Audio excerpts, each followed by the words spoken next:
Hello guys, kamusta kayong lahat? So, andito kami ngayon sa house ng friend ko dahil in-invite niya ako na birthday ng kaibigan niya. So, andito kami ngayon, naki-party-party.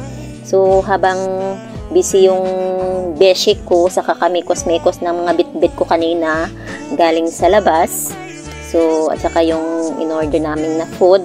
So, ayan. Sige, busy. Wag mekos-mekos ka dyan. Mekos-mekos mo na yan.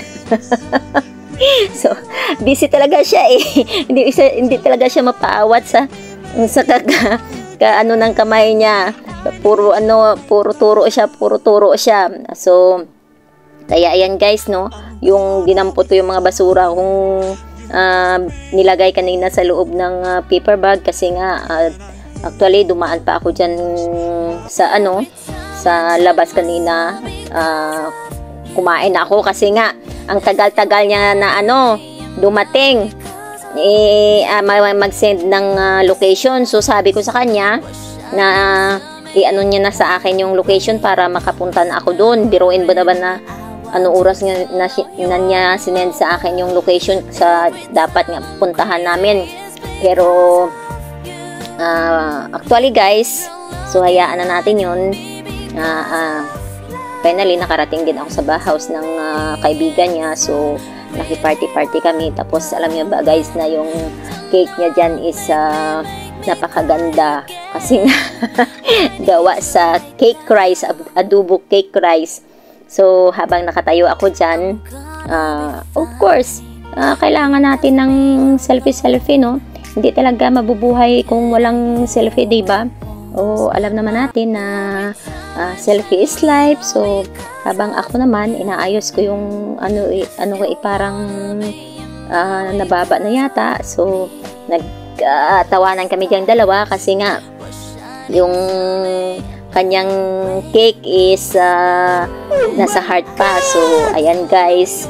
So diba? Wow! Simple celebration pero yung cake masarap. So habang nag-i-enjoy kami dyan sa baba, yung kanyang amo is andun sa taas. So ayan, yung ako naman sobrang busy dahil nagla-live ako sa YouTube ko. So hindi na nga ako dyan habang nagla-live ako, kinuhaan ako ng best friend ko ng selfie at saka yan, alam nyo naman na ganito talaga ang life natin bilang OFW, no? Hindi talaga mawala sa atin pag walang TikTok, walang Facebook, walang YouTube, walang selfie, mekos, kahit na na lang, basta may dilam tayo, diba?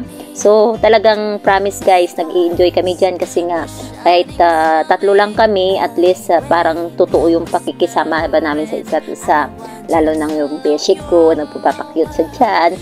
Pero alam mo na may kasalanan pa yan siya sa akin, pero pinalagpas ko lang. Ayan, natawa ako dyan kasi kabot siya ng kamot ba. Hindi ko talaga maiwasan yung kamot siya ng kamot. Natawa kami ng tawa siya dalawa. habang naglalagay siya ng kandila, kamot siya ng kamot, doon ako natawa ba. Pero in fairness, yung amo ng kaibigan ko is mabait. Binigyan kami ng gift na dalawa. So saan ka pa kasi nga maki-birthday ka lang, may gift ka pa lang itatanggap. So super enjoy kami guys. So bye-bye guys! See you again later. So, ito yung inyong kunyang na laging sinasabi na kung may pangarap, tuloy-tuloy lang tayo sa pangarap natin. Laban lang. Kaya, adya-adya.